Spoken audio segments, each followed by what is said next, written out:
ధర్మపురి సిరిసిల్ల ఉప్పల్ నియోజకవర్గాల్లో నేడు ముఖ్యమంత్రి రేవంత్ రెడ్డి పర్యటించనున్నారు.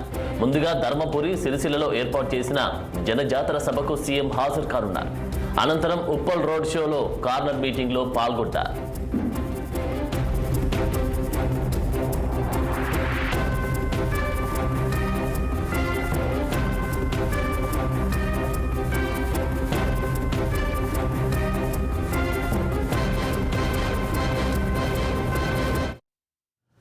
ఇక రేవంత్ టూర్ కు సంబంధించినటువంటి పూర్తి డీటెయిల్స్ మా ప్రతినిధి శ్రీనివాస్ అందిస్తారు. శ్రీనివాస్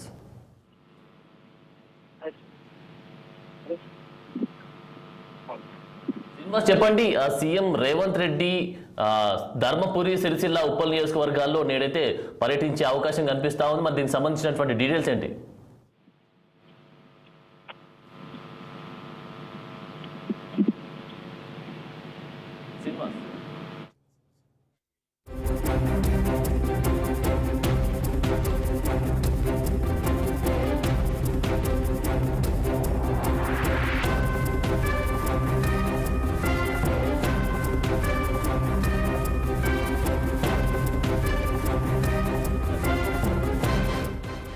ముఖ్యమంత్రి రేవంత్ రెడ్డి పర్యటించనున్నారు.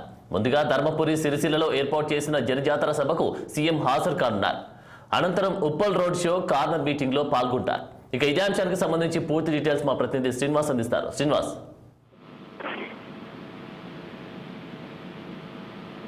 Good morning madam. ఈరోజు ధర్మపురి అదేవిధంగా ఉప్పల్ నియోజకవర్గాల్లో ముఖ్యమంత్రి రేవంత్ రెడ్డి పర్యటిస్తున్నారు. మధ్యాహ్నం 3 గంటలకి ధర్మపురి జనజాతర సభకు రేవంత్ రెడ్డి హాజరవుతారు. అదేవిధంగా సాయంత్రం 4 గంటలకు సిరిసిల్ల జనజాతర సభకు హాజరు కానున్నారు. అయితే సాయంత్రం 6:30 గంటలకు ఉప్పల్లో రోడ్ షో అదేవిధంగా కారం మీటింగ్ లో రేవంత్ రెడ్డి పాల్గొంటారు. అయితే ఈ నెల 13న జరగనున్న పార్లమెంట్ ఎన్నికల నేపథ్యంలో కూడా కాంగ్రెస్ పార్టీ సీరియస్ గా ఫోకస్ చెప్పాలి. అదేవిధంగా ప్రచారంలో రేవంత్ రెడ్డి దూసులు పెంచారని చెప్పొచ్చు. ఈ నేపథ్యంలో కూడా ప్రతిరోజు సభ అన్ని పార్లమెంట్ నియోజకవర్గాల్లో సభలు సమావేశాలు కారణం మీటింగ్ జనజాతర పేరుతో కూడా పెద్ద సభలు నిర్వహిస్తున్న పరిస్థితి. మొత్తంగా ఏదైతే ఇచ్చిన 6 గ్యారెంటీల అమలు కావచ్చు, అదేవిధంగా కాంగ్రెస్ కేంద్రంలో కూడా అధికారంలోకి వస్తే ఏం చేయబోతుందనే అంశాలపై కూడా రేవంత్ రెడ్డి వివరిస్తున్నారు. అదేవిధంగా ప్రతి సభలో ఈ విధంగా రేవంత్ రెడ్డి మాట్లాడడంతో పాటు ఏదైతే కేంద్రంలో బీజేపీ 10 ఏళ్లలో చేసింది ఏంటి, అదేవిధంగా ప్రజలకు పేద ప్రజలకు ఏదైతే ఇచ్చిన హామీలు ఏ విధంగా నెరవేర్చలేదు అనే అంశాలు కూడా ఎండగడుతూ వస్తున్నారు. మరొకవైపు ఇటు అదేవిధంగా బీఆర్ఎస్ కూడా ప్రభుత్వంలో ఉన్న నేపథ్యంలో కూడా బీఆర్ఎస్ ప్రజలను ఏ విధంగా మోసం చేసింది, ఏ విధంగా వంచుతుంది అనే అంశాలపై కూడా ప్రధానంగా విమర్శనాస్త్రాలు పెడుతున్నారని చెప్పచ్చు. అయితే ఈ రోజు మరి ఏం మాట్లాడతారు అనేది కూడా ఆసక్తికరంగా మారింది. మరొక వైపు తెలంగాణ వ్యాప్తంగా రాజకీయాలు రోజు రోజుకి హీటెక్కుతున్నాయని చెప్పాలి. ప్రధానంగా ఆ పార్టీలకు సంబంధించిన ఏదైతే ఈ గతంలో అంటే ఈ బీజేపీ అధికారంలోకి వస్తే రిజర్వేషన్ చేస్తామని చెప్పేసి కూడా మాట్లాడుతున్న అంశాలను కూడా ప్రధానంగా రేవంత్ రెడ్డి ఆధారపూర్వకంగా కూడా చూపిస్తున్న నేపథ్యంలో కూడా మరి ఇటు ఈ రోజు ఏం మాట్లాడతారు, అదేవిధంగా బీజేపీ బీఆర్ఎస్ ప్రధానంగా ఇటు కాంగ్రెస్ తెలంగాణలో అధికార కాంగ్రెస్ పార్టీ మధ్యలో ప్రధానంగా పోటీ ఉన్న నేపథ్యంలో కూడా పరస్పర ఆరోపణలు అయితే చేసుకుంటున్న పరిస్థితి. ఈ నేపథ్యంలో కూడా మీరు ఈ రోజు రేవంత్ రెడ్డి ఏం మాట్లాడతారనేది మాత్రం చూడాల్సిన పరిస్థితి ఉంది.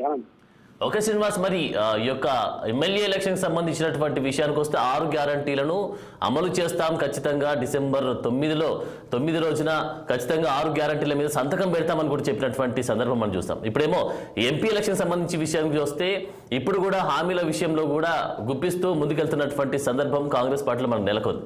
మరి ఇప్పుడు ఈ యొక్క ఎంపీ ఎలక్షన్ సంబంధించి ప్రజలు ఏ విధంగా స్వీకరించే అవకాశం కనిపిస్తా ఉంది కాంగ్రెస్ సంబంధించి?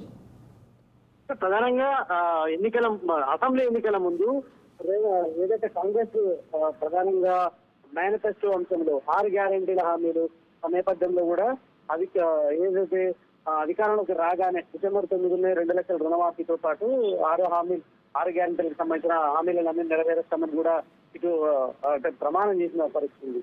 ఈ నేపథ్యంలో కూడా కాంగ్రెస్ ప్రభుత్వం అధికారంలోకి వచ్చాక 6 గ్యారెంటీల్లో భాగంగా 5 హామీలను ప్రధానంగా ఏదైతే కొనసాగిస్తుందో ప్రారంభించిందని చెప్పాలి. ఈ నేపథ్యంలో కూడా 5 గ్యారెంటీల్లో ఇది ఏదైతే ఆర్టీసీ బస్సుల్లో మహిళల ఉచిత ప్రయాణం కావచ్చు, అదేవిధంగా 500 రూపాయలకు సిలిండర్ కావచ్చు, మిగతా 3 అంశాలను కూడా హామీలు కూడా నెరవేరుస్తున్నాయి. అదేవిధంగా మిగతా ఏదైతే పెండింగ్ లో 2 లక్షల రుణమాఫీ కూడా ఏదైతే ఆగస్టు 15 లోపు కూడా ఖచ్చితంగా చేసి తీరుతామంటూ కూడా దేవుళ్ళ మీద కూడా ప్రమాణం చేస్తున్న పరిస్థితి. ఈ నేపథ్యంలో కూడా ఇటు ప్రధాన ప్రతిపక్షాలు బీజేపీ కావచ్చు, బీఆర్ఎస్ గా విమర్శిస్తున్న పరిస్థితి.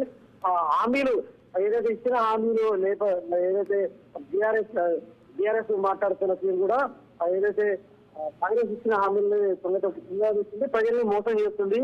సో పార్లమెంట్ ఎన్నికల్లో తగిన బుద్ధి చేస్తారు ప్రజలంటూ కూడా మాట్లాడుతున్న పరిస్థితి. మరొకవైపు బీజేపీ కూడా ఆ విధంగా విమర్శిస్తుంది. కానీ కాంగ్రెస్ ఖచ్చితంగా అంటే వచ్చి 4 నెలలు అవుతుంది, ఖచ్చితంగా 10 ఏళ్లలో వాళ్ళు ఏం చేయలేదు కాబట్టి మమ్మల్ని కాంగ్రెస్ పార్టీని విమర్శిస్తున్నారు. కానీ మేము వచ్చి 4 నెలలు అవుతుంది, ఈ లోపు ఏదైతే ఎన్నికల కోడ్ వచ్చింది కాబట్టి ఖచ్చితంగా ఎన్నికల కోడ్ అయిపోగానే అన్ని ఒక్కొక్కటి ఖచ్చితంగా మేము అమలు చేసి తీరుతాము. ఖచ్చితంగా ఇచ్చిన మాటలు, ప్రజలకు ఇచ్చిన మాటలను అయితే ఖచ్చితంగా మేము ఏదైతే అమలు చేసి తీరుతామంటూ కూడా మాట్లాడుతున్న పరిస్థితి. మరి పార్లమెంట్ ఎన్నికల్లో కూడా ప్రధానంగా ఏదైతే కాంగ్రెస్ మేనిఫెస్టో కూడా ఇప్పటికే పాంచన్యాయతో కూడా అంటే దేశవ్యాప్తంగా విడుదల చేసిన పరిస్థితి. ఈ నేపథ్యంలో కూడా పాంచన్యాయలో కూడా ప్రధానంగా ఇటు మహిళలు, అదేవిధంగా ఎస్సీ ఎస్టీలు, బడుగు బలహీన వర్గాల, సామాజిక వర్గాల పరంగా కూడా ఆ ప్రాంతాలను దృష్టిలో పెట్టుకొని కూడా రూపొందించిన పరిస్థితి. దాన్నే కూడా ఈ రోజు తెలుగులో కూడా తెలంగాణకు సంబంధించి ప్రత్యేకంగా రూపొందించి విడుదల చేయనున్నారు. Thank you Srinivas.